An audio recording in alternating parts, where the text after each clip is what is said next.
Assalamualaikum warahmatullahi wabarakatuh. Selamat pagi, salam sejahtera, sampurasun. Teman-teman media yang saya hormati, pertama saya ingin memperkenalkan diri. Nama Muhammad Anwar, jabatan definitif Sekretaris Dinas Pemberdayaan Perempuan, Perlindungan Anak, dan Pemberdayaan Masyarakat semenjak 3 Januari 2017, tapi sampai hari ini terakhir PLH Kepala Dinas. Walaupun Kepala Dinas sudah dilantik, tapi masih cuti, insya Allah 2-3 hari lagi masuk. Jadi mungkin ini sehari 2 hari ini terakhir. Semua tahu mungkin berdasarkan Perda 8 2016 merujuk kepada Peraturan Pemerintah Nomor 18 2016 tentang struktur organisasi perangkat daerah, bahwa di Kota Bandung telah lahir dinas baru, Dinas Pemberdayaan Perempuan, Perlindungan Anak, dan Pemberdayaan Masyarakat. Walaupun dinas ini baru, tapi ada 4 kepala bidang yang menangani urusan lama. Hanya ada 1 kepala bidang yang menangani urusan yang benar-benar baru, yaitu kepala bidang perlindungan dan pemenuhan hak lansia. Nah, dinas ini semenjak Januari, saya dilantik 3 Januari, kemudian 1 minggu kemudian para kepala bidang dilantik, dan kepala dinas baru minggu lalu, kan semua juga tahu. Di Dinas Pemberdayaan Perempuan, Perlindungan Anak, dan Pemberdayaan Masyarakat ini ada 5 kepala bidang. Pertama, kepala bidang perlindungan dan pemenuhan hak anak. Kedua, kepala bidang pemberdayaan dan perlindungan perempuan. Ketiga, kepala bidang perlindungan dan pemenuhan hak lansia. Keempat, kepala bidang pemberdayaan, kelembagaan, dan partisipasi masyarakat, yang di dalamnya ada LPM, PKK, dan lain-lain, LKK yang ada di kewilayahan. Dan yang terakhir, kepala bidang pemberdayaan sosial budaya dan ekonomi masyarakat, yang saya barusan, karena baru mendadak tadi tahu, barusan kita di wilayah sedang mengadakan lomba kelurahan yang dibawahi oleh bidang terakhir ini. Kami di dinas ini walaupun baru, seperti saya sampaikan tadi, 4 kepala bidang ini menangani urusan yang lama, 1 kepala bidang menangani urusan baru khusus pemenuhan dan perlindungan hak lansia. Ini merupakan program yang saya tangkap dari arahan-arahan Pak Wali Kota, merupakan program prioritas beliau untuk mengharapkan bidang baru ini yang menangani perlindungan dan pemenuhan hak lansia, bahwa ke depan lansia di Kota Bandung ini yang salah satu agenda kita adalah penguatan kelembagaan dan partisipasi masyarakat di bidang lansia, serta pemenuhan hak dan perlindungan lansia. Sehingga bidang lansia ini diharapkan ke depan dapat memberikan pemenuhan hak-hak lansia serta kontribusi terhadap pemberdayaan kelembagaan lansia yang ada di Kota Bandung. Nah, kalau bicara perlindungan dan pemenuhan hak anak, pemberdayaan dan perlindungan perempuan, kemudian kelembagaan yang ada di kewilayahan, LPM, PKK, lain-lain, mungkin teman-teman sebagian sudah memahami hal itu. Saya kira ini sepintas saja dulu. Saya lebih senang nanti dengan dialog dan pertanyaan yang bisa disampaikan. Demikian untuk sementara, terima kasih.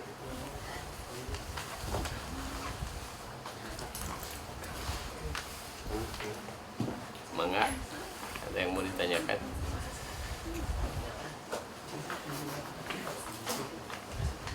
Mungkin ini Pak, terkait dengan program dari BPJS yang drop box itu, pemerintah Kota Bandung sendiri gimana Pak menyikapinya? Kita mau kerjasama kan ya tadi menyebutkan. Mungkin tidak kapasitas saya yang menjawab.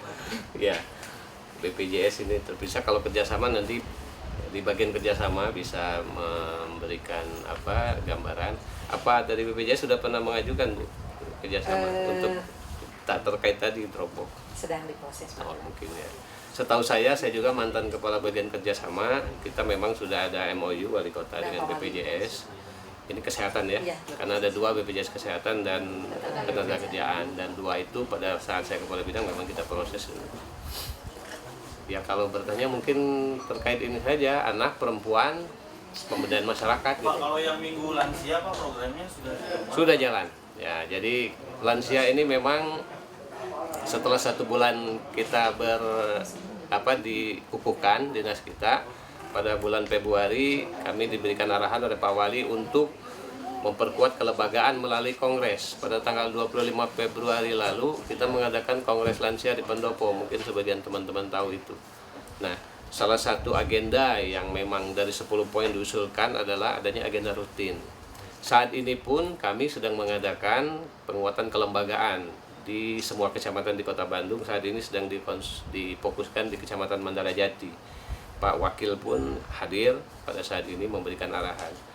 Karena yang kami temukan di lapangan adalah banyaknya lembaga-lembaga lansia yang secara formal diakui oleh undang-undang. Kita tahu ada Komda Lansia, Komisariat Daerah Lansia, ada LLI, Lembaga Lanjut Usia, ada PBRI, Persatuan Wirausaha Republik Indonesia, dan ada lagi lembaga-lembaga yang peduli lansia. Misalnya kami menemukan di Arca Manik ada KPDE, kelompok pensiunan Arca Manik Enda, itu juga kelompok-kelompok yang memang menangani lansia. Nah, kalau pertanyaan mingguan, kita rutin setiap minggu itu di Taman Lansia, hari Kamis, itu bidang lansia, selalu bersama para lansia melakukan kegiatan olahraga, sekaligus juga memberikan cek kesehatan gratis. Dan pada minggu-minggu April ini sudah dimulai juga pengajian rutin. Jadi kepada lansia ini tidak hanya fokus kepada kesehatan fisik, juga kesehatan rohani dalam bentuk pengajian rutin. Pengajian di mana, Pak? Di Al-Ukhuwah kita agendakan khusus untuk lansia, karena di sana juga membahas tentang hal-hal yang berkaitan dengan pemenuhan kerohanian lansia. Lansia diagendakan hari Selasa setelah pengajian rutinnya Pemkot ada, tapi kita khusus, jadi tidak bersama dengan yang. Pak, kalau nggak salah dulu tuh kata Pak Wali itu ada, jadi untuk program lansia itu kan ada ditemani relawan untuk sekedar jalan-jalan atau pada itu program itu sudah sejauh. Ya, ini mungkin ke momennya nanti pada 29 Mei itu Hari Lansia Nasional. Kita akan melakukan launching yang namanya BCL. Jadi Gemas BCL, Gemas itu gerakan masyarakat, BCL itu Bandung Cinta Lansia, bukan Bunga Citra Lestari. Jadi pada hari itu Pak Wali juga sudah memberikan arahan, insya Allah beliau berkenan untuk turun menemui salah satu lansia yang saat ini saya temukan. Saya sudah turun menemui langsung Pak Fakih, tinggal di Cibiru, di Kelurahan Palasari, Kecamatan Cibiru, usianya 107 tahun. Paling tua apa? Kenapa? Cibiru, Pak. Usianya paling tua. 107 yang saya tahu. Yang pengakuannya ya, walaupun dokumennya saya lihat ada selisih 8 tahun dari usianya. Menurut pengakuannya, KTP itu dibuat untuk meminjam uang ke bank, tidak boleh terlalu tua katanya pada saat memproses. Tapi saya yakin dia mengakui itu karena katanya pada zaman Jepang sudah usia remaja gitu kan. Nah, jadi insya Allah pada hari itu kita bekerja sama dengan STKS Bandung, Sekolah Tinggi Kesejahteraan Sosial. Kita akan menggerakkan seluruh potensi yang ada di STKS dan juga lembaga-lembaga lansia yang ada. Pada hari itu Minggu Lansia kita sebut, kita akan launching tadi Gemas BCL, kemudian kita akan turun. Pak Wali mungkin akan berada di Kelurahan Palasari itu bersama Pak Fakih di keluarganya. Relawan-relawan lain akan hadir di semua titik yang ada lansianya yang perlu kita dampingi. Kami mendeteksi lansia ini terbagi dua, satu lansia yang potensial itu secara fisik dan ekonomi masih mampu mandiri. Tapi yang akan jadi perhatian kita adalah lansia yang non potensial, yang secara ekonomi dan fisik perlu pendampingan dan bantuan. Nah, ini dari data 197.194 lansia yang kami dapat dari 197.194 orang lansia yang data kami dapat dari Disduk Capil Kota, bahwa ada 2.400 yang perlu perhatian khusus karena memang non potensial. Nah, mereka ini sebagian memang hidup mandiri, yang ini yang harus kita cari melalui lembaga-lembaga lansia ada. Tapi ada juga sebagian yang hidup di 4 Pati Jompo yang ada di Kota Bandung. Ini tidak terlalu kita khawatirkan karena sudah ada yang mengurus. Kami juga dapat laporan dari LPRI, Lembaga Veteran Republik Indonesia, yang selama ini intens kita bekerja sama, yang memang anggotanya banyak lansia. Nah, ini juga jadi perhatian, ada salah satu anggotanya yang sudah lansia non potensial, walaupun menerima gaji dari pensiun, tapi perlu perhatian karena gajinya tidak mencukupi, hidup sendiri, kemudian tidak ada yang merawat. Nah inilah nanti Minggu Lansia kita akan turun seperti arahan Pak Wali, kalau dia perlu diajak makan kita kasih makan, perlu hiburan kita ajak bernyanyi, kalau dia senang menari kita ajak menari, kalau senang jalan-jalan kita ajak jalan-jalan. Nah pada hari itu nanti semua relawan ini akan turun bersamaan. Sudah banyak yang direkrut Pak? Di STKS hampir semua mahasiswanya siap bersama-sama kita. Di teknisnya si relawan itu nanti disebar Pak. nanti mengajak itu Ya, jadi kita sudah mulai mendata sekarang di titik mana yang akan kita datangi. Terutama lansia yang non potensial tadi. Seperti saya sampaikan, Pak Wali insya Allah di Kelurahan Palasari itu ke Pak Pakih. Pak Pakih ini walaupun mengakunya 107, saya udah 3 kali bertemu masih gagah karena memang mantan pejuang. Karena pejuang, dia hidup sendiri, memang tidak ada lagi istri, tidak ada anak, tidak ada saudara, tapi masih sangat ceria saya lihat. Nah inilah kita walaupun lansia yang berumur, termasuk semi potensial menurut saya karena dia punya gaji dari LPRI, punya pensiun, tapi hidupnya juga tidak mencukupi, tapi masih punya kesenangan untuk humor dan lain-lain. Terus Pak, untuk yang transportasi, ada wacana transportasi gratis untuk lansia itu gimana Ya, Pak? jadi dinas kami, Dinas Pemberdayaan Perempuan, Perlindungan Anak dan Pemberdayaan Masyarakat, memang salah satu bidang menangani lansia. Menangani lansia dalam konteks kelembagaan lansia dan program-program mendukung lansianya. Nah kalau kita bicara poin kongres kemarin ada 10, salah satunya termasuk transportasi publik yang ramah lansia. Memang betul bahwa ada poin ini diusulkan dan ini sedang kita bicarakan dengan dinas terkait tentunya. Kalau bicara transportasi kan ada di Dinas Perhubungan.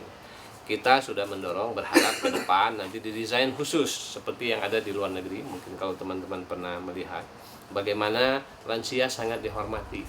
Tempat duduknya pun khusus, dibuat tanda, tidak akan duduk di situ. Kita masih menemukan saat ini kan banyak tempat duduk yang penuh, manakala lansia masuk pun tidak dipersilahkan, tetap aja yang mudah duduk. Nah ini memang selain infrastruktur yang akan kita usahakan nanti dengan dinas terkait dirubah, tidak kalah penting adalah merubah mindset masyarakat kita sendiri, bagaimana mencintai lansia. Oleh karena itu sangat erat konteksnya dengan launching nanti Gemas BCL itu. Sehingga kita berharap gemanya ini akan terdengar ke masyarakat bahwa kita harus cinta, gurunya ke lansia gitu. Pak, kalau yang di BCL itu nantinya ada berapa program yang akan di-launching Pak? Itu bahwa kita cinta Bandung cinta lansia. Jadi diharapkan nanti ini kan momen utamanya ya. Nah kesananya akan kita gebiarkan terus lah, mungkin di hari-hari kita bersama lansia kita ingatkan lagi gitu. Artinya dari 10 poin yang muncul di Kongres Lansia kemarin, berapa yang bisa diakomodir Pak? Kalau poin kongres itu tidak bisa sekaligus, kita harus bertahap karena banyak sekali poin itu, hampir semua itu tidak di dinas kami karena terkait dengan dinas-dinas lain. Lintas Ya, infrastruktur misalnya ya, kita harus ke dinas yang menangani infrastruktur. Transportasi tentu dinas yang menangani transportasi. Pelayanan publik tentu dengan puskesmas, dengan rumah sakit dan lain-lain. Kami juga mendapat keluhan lansia, Pak, pada saat berkumpul. Kami ada rutin bertemu, saya sudah banyak mendatangi lansia di lapangan. Kami itu kalau antri di rumah sakit, masa perlu datang subuh-subuh, nanti panggilannya juga baru jam 10, kan kasihan lansia. Nah ini memang tidak semua, tapi ada lansia yang mengalami itu, yang mengalami perlakuan. Kita berharap ke depan lansia punya jalur khusus, tidak boleh diperlakukan sama, karena secara fisik juga kemampuannya sudah menurun dan lemah. ukuran umur lansia itu berapa? 60 tahun ke atas berdasarkan Undang-Undang 13 2009. Mang Ihin bisa jadi salah satu perempuan itu juga gimana? Bagaimana? Mang Ihin. Mang? Mang Ihin. Oh, iya.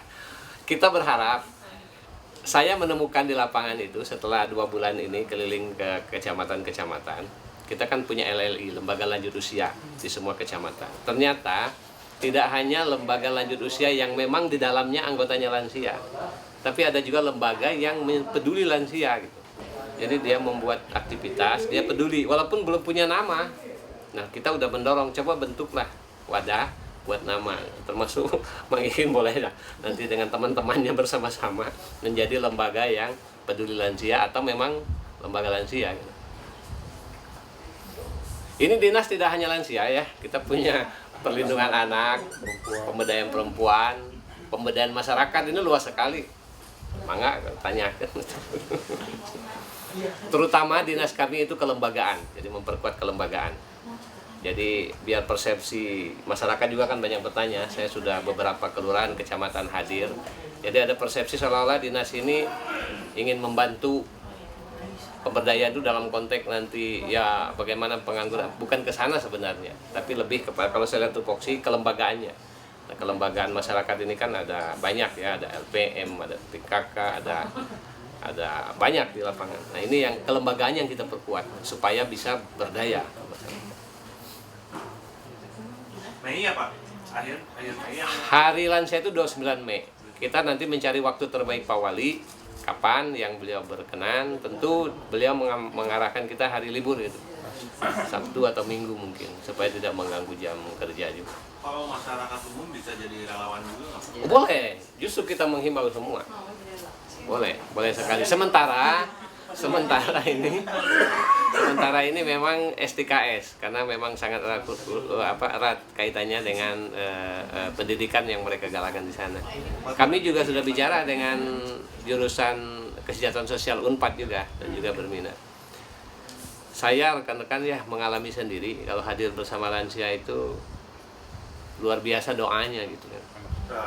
Saya mengalami bagaimana terharu kita pada saat selesai ketemu, wah dipeluk, disium, didoakan, luar biasa. Jadi kalau Akang mau ikut relawan bagus sekali. Nanti kita salurkan lah ke kelompok lansia mana. Jujur ini, serius. Pak, potensi kan tadi lansianya udah ada segitu nih. Apa itu? Potensi relawannya Pak. Ya.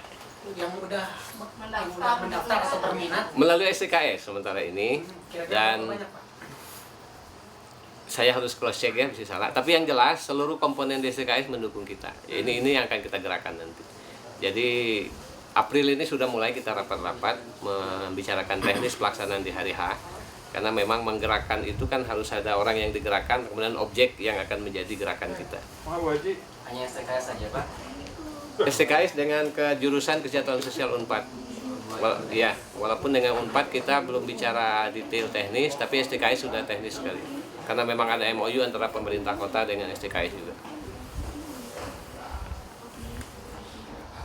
Kok nggak ada yang minat kekerasan anak? Oh iya, kita juga punya UPT namanya UPT P2 TP2A, Unit Pelayanan Teknis. Ya, pelayanan terpadu pelindungan perempuan dan anak. Ya. Ya. Apa itu? Nah, sekarang ini kami di P2 TP2A menangani 142 kasus. Ya, 2016 kemarin ya. Ya, yang sekarang lagi jalan. Kemarin terakhir saya dapat laporan sekitar 6 yang masuk kasus. Kasus terakhir apa Pak? Saya harus off the record ini karena agak sensitif, nanti saja nanya ke saya. Tapi yang tidak sensitif saya sampaikan. Yang menarik adalah kasus kekerasan terhadap rumah tangga tapi terhadap suami. Ada kasus Ada 2 sedang ditangani.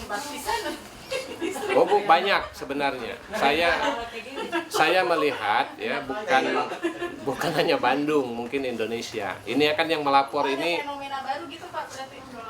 Jadi kebalik yang Bukan fenomena, ini kita menemukan dari sekian banyak kasus, ada 2 kasus suami melaporkan mendapat kekerasan.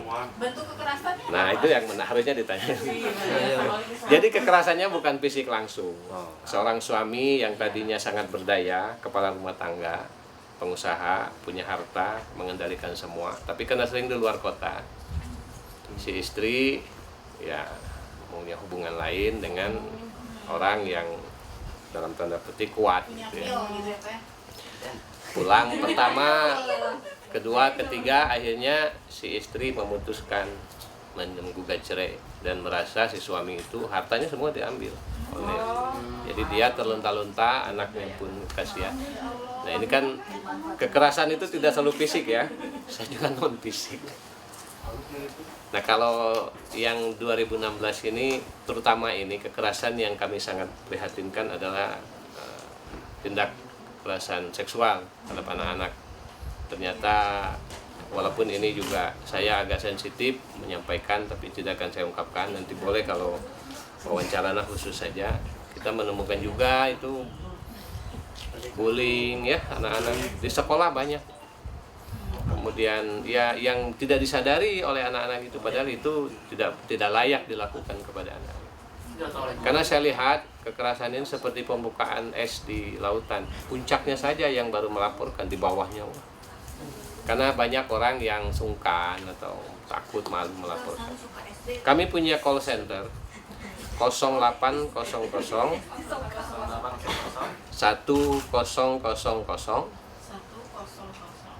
kosongnya 3 kali 1425. Ini untuk melaporkan semua tindak 425 245 ya? 245. semuanya bisa Pak, untuk istri, untuk anak, untuk Semua yang melihat mengalami ya boleh melapor. Nah begini, jadi fungsi unit UPTP 2 TP2A ini pendampingan gitu. Karena kami punya 16 orang konselor. Konselor ini terdiri dari pengacara, psikolog, dan pembantu umum yang mendampingi. Biasanya kalau mengadu pertama kita bertanya dulu kenapa, latar belakangnya apa, penyebabnya apa. Nanti kita cari solusi menyelesaikan penyebabnya. Kalau itu misalnya keluarga, istri, suami, kita usahakan didamaikan. Tapi kalau itu kekerasan sudah bertindak kepada kriminal, kita juga kerjasama dengan Polrestabes, Kejari, Kehakiman. Kita semua ada kerjasama. Dan kami juga kalau sudah ke kriminal selalu didampingi dari perlindungan anak di Polrestabes. Pak, yang 142 kasus itu paling banyak kasus kekerasan apa Pak bentuknya? Kebanyakan yang mengadu itu yang kemarin ya 2016 itu dari istri, dari apa, ibu rumah tangga. Jadi ibu rumah tangga yang mengadu. Ya, ada juga yang mengadunya ya, ada yang dia langsung, ada yang kena anaknya, yang mendapat ada kekerasan, ada pelecehan seksual, ada juga apa namanya ditinggal tanggung jawab oleh suami. Ada juga Yang pelecehan seksual ini berapa banyak Pak? Ada yang dilaporkan ke kami. Aduh, saya harus ada data ya, takut salah, nanti sajalah datanya. Tapi tidak terlalu banyak, walaupun kami menemukan di lapangan yang tidak melaporkan itu cukup banyak. Jadi banyak yang tidak melaporkan. Banyak yang tidak melaporkan, banyak. Seperti saya bilang, seperti permukaan es. Ya, Alasannya kenapa Pak masih takut melapor itu? pertama malu ya. Pertama malu. Kami pernah menemukan di lapangan tidak melaporkan, ditanya kenapa malu. Kalau identitasnya diangkatkan malu pasti. Apalagi kalau sampai, mohon maaf, ada kasus juga yang pemerkosaan, sampai juga di luar nikah, hamil. Dia tahu si pelaku tapi tidak berani melapor. Nah itu pertama malu, kedua memang jadi aib keluarga.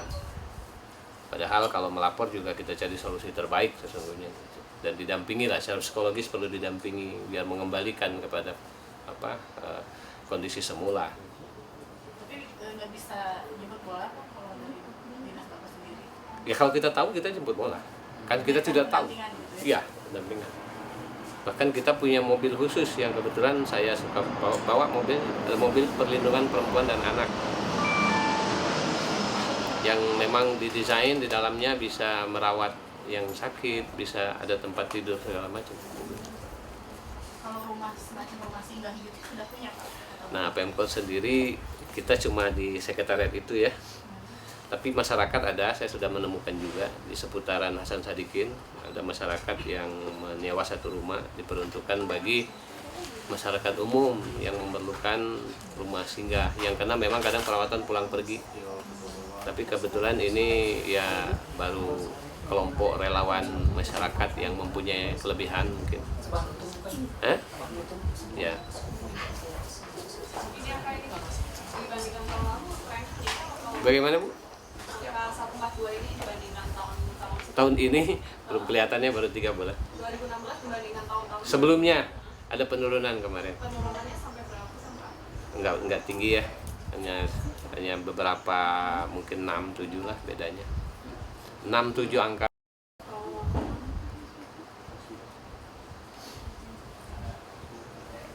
Upaya pencegahannya seperti apa, Pak? Pertama, kita punya di semua kecamatan kita punya yang disebut dengan PLI PPA, Pusat Layanan Informasi Perlindungan Perempuan dan Anak.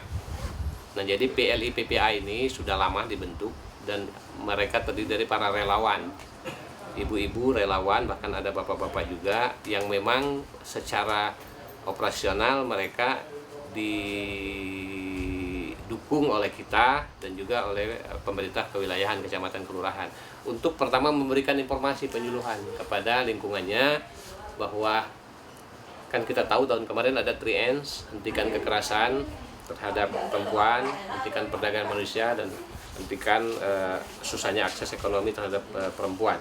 Nah, mereka ini juga ujung tombak kita di lapangan yang menyampaikan informasi kepada masyarakat di lingkungannya bahwa kita harus hentikan kekerasan-kekerasan, terutama kekerasan. Kemudian sadari bahwa kalau merasa kekerasan itu dialami, segera lapor untuk ditindaklanjuti, paling tidak ada pendampingan. Jadi ada PLI PPA di semua kecamatan di Kota Bandung. Kemarin kami juga sudah bertemu dengan semua relawannya. Di Rancasari kita kumpulkan semua, kita beri penyegaran kembali, kita beri dorongan kembali supaya program ini terus dijalankan. Dan beberapa wilayah yang saya kunjungi juga aktivitasnya cukup baik karena mereka juga aktif melalui program-program di kewilayahan menginformasikan ke publik, termasuk stiker yang bebas pulsa gitu ya. Kalau trafficking kasus di Bandung ada, Pak? Di Bandung ada, tapi tidak terlaporkan ke kita, tapi kita tahu ada kasus itu. Saya memperhatikan banyak dilaporkan ke P2 TP2 provinsi yang dikepalai oleh Ibu Gubernur ya. Nanti umumnya ini yang saya dengar, karena tidak di kita datanya, umumnya terjadi itu karena penipuan. Jadi dijanjikan bekerja dengan jumlah gaji tertentu, kenyataannya tidak benar, malah dipekerjakan di tempat yang dalam tanda petik memang tidak layak untuk mereka. Ada upaya pencegahan lain, Pak, selain tadi PLI PPA? Gimana, Bu? Ada upaya pencegahan lain selain PLI PPA?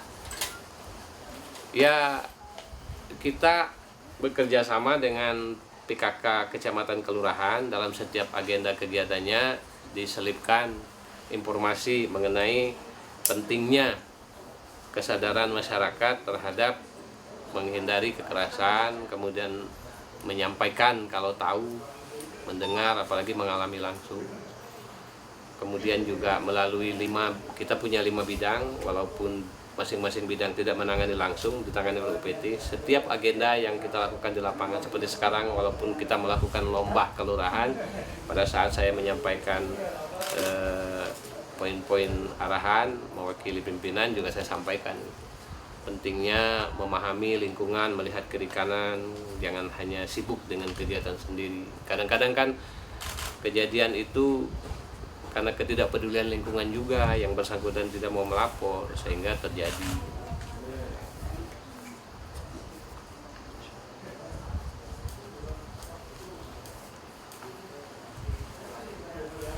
Kalau berdasarkan TKP nih Pak, untuk pelecehan seksual pada anak itu biasanya di tempat seperti apa sih Pak? Ini kebanyakan memang kita ketemukan pertama di lingkungan yang Pak ya, rumahnya tidak, Padat gitu? ya rumahnya tidak, kamarnya tidak tidak masing-masing gitu, jadi tidak ada pembatas. Itu dari cerita kasus yang ada, saya lihat ada kecenderungan itu pertama. Kedua juga ada lingkungan yang memang, mohon maaf ya, lingkungannya agak tidak tertata, kumuh dalam artian ya, kumuh mungkin karena ya memang lingkungannya begitu, jadi pergaulannya terlalu tidak terbatas gitu. Rekan-rekan, terima kasih banyak atas perhatian dan pertanyaannya. Semoga hubungan baik silaturahmi komunikasi ini bisa berjalan terus. Mohon maaf ada kekurangan. Billahi taufiq wal hidayah. Assalamualaikum warahmatullahi wabarakatuh.